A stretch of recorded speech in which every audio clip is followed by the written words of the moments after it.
Hello दोस्तों, welcome back to the channel. Happy new year और आप सबको बहुत बहुत शुभकामनाएं 2025 के नए शुरुआत की। और आज इस वीडियो में हम करने वाले हैं दोस्तों सेक्शन नंबर 36, जहां पर बहुत सारे डिडक्शन दिए गए हैं जो कि आप अपने बिजनेस में क्लेम कर सकते हो। तो आइए जानते हैं कि सेक्शन नंबर 36 में कौन से ऐसे डिडक्शन हैं जिनके बारे में हमें जानना ज़रूरी है और जो हमारे एग्ज़ाम से काफ़ी महत्वपूर्ण हो सकते हैं। तो चलिए बिना वेट के स्टार्ट करते हैं। सबसे पहले बात करते हैं दोस्तों सेक्शन नंबर 36। यहाँ पर दोस्तों सेक्शन नंबर 36 के अंदर बहुत सारे सेक्शंस हैं। आपको सारे सेक्शन नंबर्स याद रखने की उतनी ज़रूरत नहीं है, बस आपको ये पता होना चाहिए कौन सी चीज़ कहाँ पर अलाउ की गई है। तो सेक्शन नंबर 36 के अंदर ही आगे के जो मैं आपको पॉइंट्स बताऊँगा वो सारे उसके अंदर ही कवर हुए हैं। ठीक है, सबसे पहला दोस्तों, अगर आपके पास कोई स्टॉक इन ट्रेड है, कोई स्टॉक है आपके पास और आपने उसका इंश्योरेंस लिया। फॉर एग्जांपल दोस्तों, अगर आपके पास वुड का बिजनेस है और अगर आपने लकड़ी का वुड का कोई इंश्योरेंस लिया है तो वो इंश्योरेंस का जो प्रीमियम है क्या वो अलाउ किया जाएगा पीजीबीपी हेड में? तो आंसर इज यस, प्रीमियम को अलाउ किया जाएगा, यानी आप उसका एक्सपेंस क्लेम कर सकते हो। उसके बाद दोस्तों दूसरा जो आता है वो आता है एम्प्लॉय हेल्थ इंश्योरेंस। अगर किसी एम्प्लॉयर ने अपने एम्प्लॉय का हेल्थ इंश्योरेंस करवाया तो क्या हेल्थ इंश्योरेंस प्रीमियम जो है उसको आप मतलब जो एम्प्लॉयर है वो डिडक्शन में क्लेम कर सकता है पीजीबीपी हेड में? तो आंसर इज यस, प्रीमियम को क्लेम कर सकता है। पर यहाँ पर एक कंडीशन दोस्तों लगाई गई है। कंडीशन ये है कि जो भी प्रीमियम पे करेगा वो कैश में पे नहीं होना चाहिए। अगर कैश में पे किया तो डिसअलाउ हो जाएगा, यानी आपको प्रीमियम को कैश में पे नहीं करना है। एम्प्लॉय हेल्थ इंश्योरेंस वाले प्रीमियम को आपको जो भी प्रीमियम है उसको आप बैंक अकाउंट या अदर अलाउेबल मोड से जो है आप पेमेंट कर सकते हो। ये था दोस्तों एम्प्लॉय हेल्थ इंश्योरेंस। इसके बाद आते हैं दोस्तों बोनस और कमीशन जो आप एम्प्लॉय को देते हो, क्या वो आप डिडक्शन क्लेम कर सकते हो? आंसर इज यस, आप उसको डिडक्शन में क्लेम कर सकते हो, यानी आपने जो भी बोनस या फिर कमीशन अपने एम्प्लॉय को दिया है वो आप क्लेम कर सकते हो एज एन एक्सपेंस। पर यहाँ पर दोस्तों इसकी ड्यू डेट दी गई है कि अगर आपने वो बोनस या commission due date of return filing, जो कि 43B में ये लिखा हुआ है, 43B सेक्शन है उसमें लिखा है कि due date of return filing तक अगर आपने पे नहीं किया कमीशन या फिर बोनस तो आपको अलाउ नहीं किया जाएगा। यानी आपको पे करना है, वो भी पे कब तक करना है? Due date of return filing तक पे करना है, तभी आपको वो एक्सपेंस अलाउ किया जाएगा। अब दोस्तों सवाल ये है कि फॉर एन एग्जाम्पल, अगर आप किसी एम्प्लॉय को बोनस दे रहे हो, क्या दे रहे हो? बोनस। और बोनस एक्ट में लिखा हुआ है कि जो भी आप बोनस दोगे वो 1 मंथ सैलरी के बराबर होना चाहिए। और आप जो है वो थोड़े बहुत ही अच्छे एम्प्लॉयर हो और आपने जो है ज़्यादा दे दिया, आपने 1 महीने से ज़्यादा का बोनस दे दिया, तो क्या वो बोनस आपको डिडक्शन में मिलेगा? जी हाँ दोस्तों, मिलेगा। Allowed even if the paid about the limit of bonus act. Bonus act में 1 मंथ सैलरी की लिमिट दी गई है, अगर आप उससे ज़्यादा भी पे करते हो तो भी आपको अलाउ कर दिया जाएगा, बस आपको due date of return filing तक पे करना होगा। इसके बाद दोस्तों आता है इंटरेस्ट ऑन लोन। आपने बिजनेस में लोन लिया तो क्या उस लोन का इंटरेस्ट आपको अलाउ किया जाएगा? आंसर इज यस, किया जाएगा। आइए देखते हैं उसकी डिटेल्स। सबसे पहले दोस्तों, अगर आपने कोई भी पर्सनल पर्पस के लिए लोन लिया है, किस पर्पस के लिए? पर्सनल पर्पस के लिए। पर्सनल पर्पस यानी आपको लोन आपने लिया अपने फॉरेन ट्रिप के लिए, अपने शादी के लिए, अपने किसी पार्टी के लिए, तो उस लोन का इंटरेस्ट जो है वो अलाउ नहीं किया जाएगा। ये आपको ध्यान में रखना है, पर्सनल पर्पस अलाउ नहीं किया जाएगा। पर अगर आपने लोन दोस्तों बिजनेस पर्पस के लिए लिया है तो अलाउ किया जाएगा। अब बिजनेस पर्पस के लिए अगर आपने लोन लिया है तो अगर आपने schedule bank, public financial institution, NBFC, state financial corporation, state industrial investment corporation वगैरह से लिया है, ठीक है, यानी जो एंटिटीज है उससे आपने लोन लिया है तो आपको इंटरेस्ट अलाउ किया जाएगा एज अ डिडक्शन। ठीक है, पर एक बात आपको ध्यान रखनी होगी, यहाँ पर भी सेक्शन नंबर 43B ये बोलता है कि आपको ये जो इंटरेस्ट का पेमेंट है वो payment up to due date of return filing तक करना होगा। ठीक है दोस्तों, तो ये बात आपको ध्यान रखनी है। और अगर आपने इंटरेस्ट ऑन लोन लिया है अदर्स से, दूसरे किसी लोगों से, तो वो आपको अलाउ कर दिया जाएगा, उसमें आपको कोई भी लिमिट नहीं लगाई गई है। ठीक है दोस्तों, ये था हमारा इंटरेस्ट ऑन लोन। अब हम आएंगे दोस्तों इसके बाद discount on zero coupon bond. Discount on zero coupon bond क्या होता है? देखो दोस्तों, जीरो कूपन बॉन्ड ये होता है, फॉर एग्जांपल कोई बॉन्ड जो है वो इशू हुआ था 70 रुपीज़ में और रिडीम होने वाला है 100 रुपीज़ में। तो दोस्तों एक बात बताओ, ये जो बीच का 30 रुपीज़ है यही तो एक तरह से इंटरेस्ट हुआ ना। यानी कोई बॉन्ड वो 70 में इशू हुआ था और रिडीम 100 में होने वाला है, तो ये जो बीच का 30 बचा वही हमारा प्रॉफिट है। तो प्रॉफिट यानी मतलब इन्वेस्टर के लिए प्रॉफिट है, बिजनेस के लिए लॉस है, क्योंकि बिजनेस को उतना पैसा ज़्यादा देना पड़ रहा है, और इन्वेस्टर के लिए प्रॉफिट है क्योंकि उसको पैसा मिल रहा है। Simple.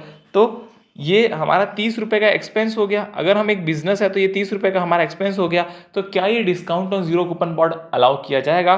The answer is yes, allow किया जाएगा, पर उसके लिए कुछ कंडीशन है। कंडीशन क्या है कि प्रो राटा होना चाहिए discount allowed over the life of the bond. यानी आपने अगर जीरो कूपन बॉन्ड 5 साल के लिए इशू किया तो जो भी डिस्काउंट है वो 5 साल में बाइफरकेट हो जाएगा और हर साल आपको उसका रिडक्शन मिलते जाएगा। और फॉर एग्जांपल अगर आपने 6 साल के लिए किया तो 6 साल के लिए आपको उसका रिडक्शन, उसका डिस्काउंट जो है उसका रिडक्शन मिलते जाएगा। अब जो हमको ओवर द लाइफ लेना है वो लाइफ हमको लेना है कैलेंडर मंथ में लेना है, कैलेंडर मंथ के हिसाब से कैलकुलेट करना है। और अगर किसी भी महीने में 15 दिन से ऊपर जा रहा है तो उसको हमको फुल मंथ कंसिडर करना है। फॉर एन एग्जाम्पल अगर आपने 10 तारीख को जो है वो बॉन्ड इशू किया, तो 10 तारीख को बॉन्ड इशू किया तो वो तो पूरा महीना काउंट हो जाएगा, क्योंकि उस महीने में कितने दिन थे? 20, जो कि 15 से ज़्यादा है। तो यहाँ पर इसीलिए बोला गया है कि 15 दिन से ज़्यादा अगर आपका एक मंथ में आता है कैलकुलेशन तो उसको फुल मंथ कंसिडर करना है। और अगर 15 मंथ से नीचे आता है, फॉर एग्जांपल अगर आपने लास्ट डेट 30 तारीख को कोई बॉन्ड इशू किया तो उस महीने का डिस्काउंट अलाउ में कैलकुलेशन नहीं आएगा, अगले मंथ से कैलकुलेट होगा। ठीक है दोस्तों, तो ये आपको ध्यान रखना है और कैलेंडर मंथ के हिसाब से आपको इसको डिवाइड करना है। ठीक है, कैलेंडर मंथ के हिसाब से, यानी फॉर एग्जांपल अगर दिसंबर में इशू हुआ तो दिसंबर, जनवरी, फरवरी, मार्च, अगर अपने को कैलकुलेट पूरा कैलेंडर मंथ के हिसाब से करना है, अलाउ उतने मंथ का करना है जितना मंथ यहाँ पर डिस्काउंट का है। ठीक है, ये हो गया discount on zero coupon bond. इसके बाद दोस्तों आते हैं हम लोग, इंप्लॉयर जो है वो कंट्रीब्यूट कर रहा है, किस चीज के लिए कंट्रीब्यूट कर रहा है employer? For the benefit of employee. Employee के लिए कुछ कंट्रीब्यूशन कर रहा है इंप्लॉयर। क्या कंट्रीब्यूट कर रहा है आइए देखते हैं। अगर इंप्लॉयर इंप्लॉय के लिए कंट्रीब्यूशन दे रहा है SPF statutory provident fund, RPF recognise provident fund, superannuation fund, या फिर अप्रूव्ड सुपर एन्वेशन फंड और अप्रूव्ड ग्रेजुटी फंड, तो आपको एज पर द लॉ जो है वो अलाउ किया जाएगा। ठीक है, और आपको जो ये पेमेंट है वो up to the due date of return filing तक करना मैंडेटरी है। यानी आपने क्या किया, इंप्लॉय के बदले में इन्वेस्टमेंट कर रहे हो, तो क्या वो एक्सपेंस आपका अलाउ होगा? जी हाँ, अलाउ होगा। कहाँ कहाँ अलाउ होगा? SPF, RPF, ASF, AGF पर।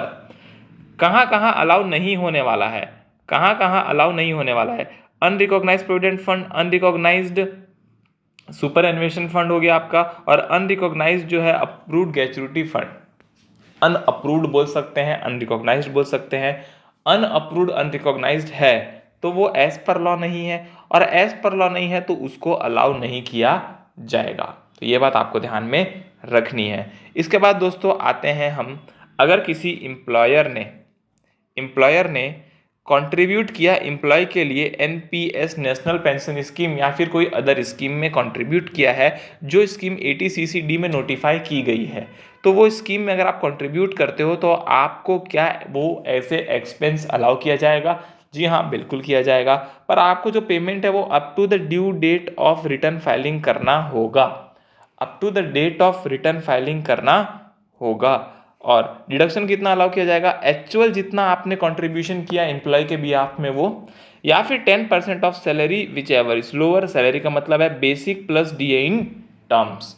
तो ये आपको कैलकुलेशन करना पड़ेगा। अगर एम्प्लॉयर ने NPS में ऑन बिहाफ ऑफ एम्प्लॉय जमा कर रहा है कोई पैसा, और वो पैसा due date of return filing तक जमा करवाना है, पहली बात। दूसरी बात, जितना कंट्रीब्यूट किया वो, या फिर 10% of salary which ever is lower जो है आपको अलाउ किया जाएगा।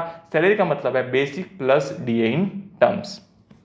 ठीक है दोस्तों, इसके बाद आएगा एक और पॉइंट, एम्प्लॉयर ने एम्प्लॉय का कुछ पैसा काटा और उस कटे हुए पैसे को कहीं पे डिपॉजिट करने वाला है, जैसे कि डिडक्ट करके पीएफ में जमा करने वाला है या ईएसआई वगैरह में कहीं भी जमा करने वाला है।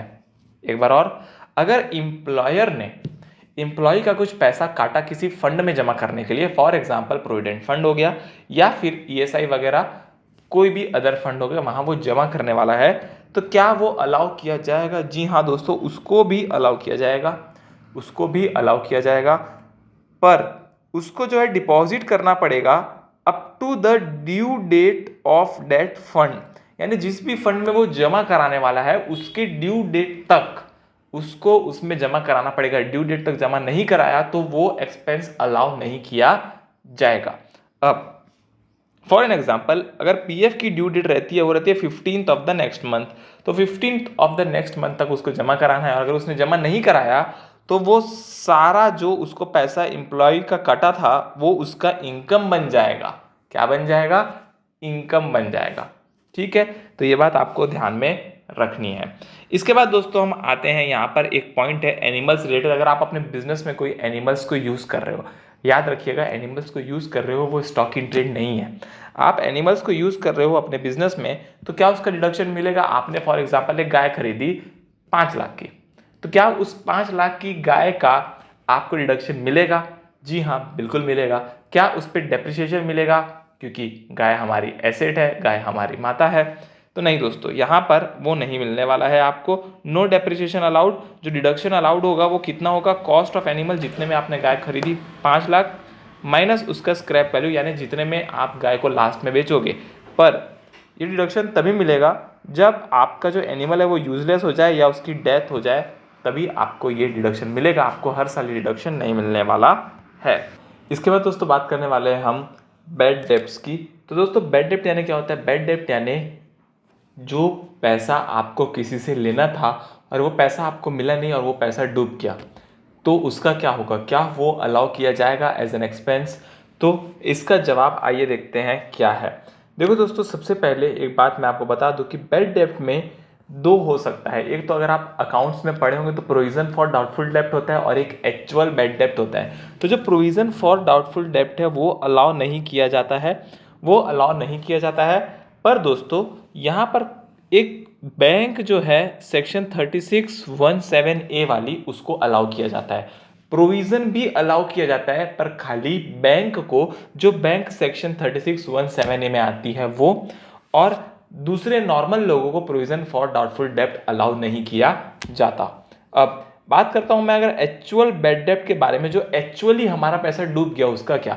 तो अगर हमने किसी को लोन दिया था और वो पैसा डूब गया तो वो यहाँ पर अलाउ नहीं किया जाएगा, यानी बैड डेब्ट रिलेटेड टू लोन अलाउ नहीं किया जाता है। ये ध्यान में रखना है, बिल्कुल बहुत इंपॉर्टेंट पॉइंट है। पर अगर दोस्तों आपका मनी लेंडिंग का बिजनेस है तो आपको अलाउ किया जाएगा। यानी अगर आपका मनी लेंडिंग का बिजनेस है, आपका बिजनेस ही है कि आप सबको लोन देते हो, उससे इंटरेस्ट लेते हो, यही आपका बिजनेस है, तो आपको जो वो बैड डेब्ट है वो अलाउ किया जाएगा। ठीक है दोस्तों, अब बात करते हैं अगर आपका एक नॉर्मल बिजनेस है और नॉर्मल बिजनेस में दोस्तों आपने जो है वो कुछ आइटम सेल किया या फिर कहीं इनकम में आपने जनरेट की, इनकम को या तो सेल किया या तो इनकम में जनरेट किया। यहाँ पर इंपॉर्टेंट ये है कि आपके इनकम में वो पहले ऐड होना चाहिए, वो अमाउंट पहले ऐड होना चाहिए। अब अमाउंट इनकम हो गई, इनकम होने के बाद क्या हो गया? बैड डेब्ट हो गया, और बैड डेब्ट आपको अलाउ कर दिया जाएगा, यानी आप उसका डिडक्शन क्लेम कर सकते हो। कुछ कंडीशन है। कंडीशन क्या है कि आपको जो है वो बैड डेब्ट को अपने बुक से राइट ऑफ करना पड़ेगा। यानी फॉर एग्जांपल एक कस्टमर है, उसको 10,000 आपको लेना था, तो उसका क्रेडिट बैलेंस आपको दिख रहा था, तो वो क्रेडिट बैलेंस आपको राइट ऑफ करना पड़ेगा जब आप बैड डेब्ट को क्लेम करोगे तब। ठीक है, ये था एक कंडीशन। और आपको वो बैड डेब्ट को प्रूव करने की कोई भी ज़रूरत नहीं पड़ेगी, तो आपको उसको प्रूव करने की कोई ज़रूरत नहीं है, कोई उसकी रिक्वायरमेंट नहीं है। पर दोस्तों एक बात मैं आपको बता दूं, क्या होता है कि ICDS जो रहता है इनकम टैक्स का, और एक होता है बुक्स ऑफ अकाउंट्स जो हम खुद प्रिपेयर करते हैं, जहाँ पर आपको IAS लगता है, अकाउंटिंग स्टैंडर्ड्स वगैरह लगते हैं, तो वो बुक्स ऑफ अकाउंट्स अलग प्रिपेयर होता है और इनकम टैक्स का अलग प्रिपेयर होता है। तो कोई ऐसी इनकम है जो ICDS में तो इनकम रिकॉग्नाइज हो गई थी, ICDS में तो इनकम रिकॉग्नाइज हो गई थी, पर हमने बुक्स ऑफ अकाउंट्स में उसको इनकम रिकॉग्नाइज नहीं किया था। क्यों नहीं किया था? क्योंकि वहाँ का लॉ बोलता है कि उसको इनकम रिकॉग्नाइज नहीं करना। ठीक है, तो एक एग्जांपल है कि कोई इनकम ऐसी है जो ICDS में इनकम रिकॉग्नाइज हो गई, पर बुक्स ऑफ अकाउंट्स में हमने उसको इनकम रिकॉग्नाइज ही नहीं किया, क्योंकि वहाँ का लॉ बोलता है कि इनकम रिकॉग्नाइज नहीं करना है। तो और उसके बाद वो चीज़ बैड डेट में चली गई, बैड डेट में चली गई। आपने ICDS में इनकम रिकॉग्नाइज की थी, पर आपने बुक्स ऑफ अकाउंट्स में कोई इनकम रिकॉग्नाइज ही नहीं की थी, और अगर बैड डेट में चली गई तो आप उसको बुक्स ऑफ अकाउंट में राइट ऑफ कैसे करोगे, क्योंकि आपने तो उसको इनकम में ही नहीं लिया था कभी, तो आप उसको बैड डेट में अलाउ नहीं कर पाओगे, आप उसको डेप्रिसिएशन बोल रहा हूँ, राइट ऑफ नहीं कर पाओगे। तो क्या ऐसे केस में हमको बैड डेट अलाउ किया जाएगा? तो देखो दोस्तों, आप यहाँ पर कोई भी बैड डेट राइट ऑफ तो नहीं कर पाओगे, पर फिर भी ये जो बैड डेट है ये ICDS के हिसाब से आपको अलाउ कर दिया जाएगा, लॉ डिडक्शन, यानी ये बैड डेट को आप क्लेम कर सकते हो। जब आपका राइट ऑफ नहीं हुआ तो भी आप क्लेम कर सकते हो। तो ये बात आपको आई होप समझ आ गई हो। ये था दोस्तों हमारा बैड डेट से रिलेटेड प्रोविज़न। अब हम आते हैं दोस्तों, अगर वही बैड डेट, वही डूबा हुआ पैसा हमको बाद में वापस मिल जाता है तो उसको बोलते हैं bad debt recovery. Section number 41(4) में आपको वो एज ए इनकम ट्रीट कर लेना है। फिर चाहे आपका उस समय बिजनेस हो या ना हो, इससे कोई फर्क नहीं पड़ता। जो भी अमाउंट आपका रिकवर हुआ वो टैक्सेबल हो जाएगा। कौन से ईयर में टैक्सेबल होगा? जिस साल में रिकवर हुआ है उस साल में, और PGBP हेड में उसको टैक्सेबल करना है आपको बैड डेट रिकवरी को। ठीक है दोस्तों, इसके बाद हम आते हैं दोस्तों फैमिली प्लानिंग। आपके एम्प्लॉय की कुछ फैमिली प्लानिंग के लिए आपने कोई एक्सपेंडिचर किया है। किसके लिए किया है? Family planning of employee. तो रिवेन्यू एक्सपेंस फुल डिडक्शन मिलता है। कैपिटल एक्सपेंस जो है वो आपको 5 इक्वल इंस्टॉलमेंट में डिडक्शन मिलेगा। पर ये फैमिली प्लानिंग एक्सपेंस जो है वो खाली कंपनी SSC के लिए है, बाकी लोगों के लिए नहीं है। तो खाली कंपनी को अलाउ किया जाएगा, रिवेन्यू फुल मिलेगा और कैपिटल 5 इक्वल इंस्टॉलमेंट में आपको मिलेगा। तो रिडक्शन भी यहाँ पर अलाउ किया जाता है। उसके बाद last but not the least, securities transaction test या कमोडिटी ट्रांजैक्शन टैक्स। ये आपको कैपिटल गेन में अलाउ नहीं किया जाता, not allowed in capital gain. Capital gain में अलाउ नहीं किया जाता, पर क्या PGBP में अलाउ किया जाएगा?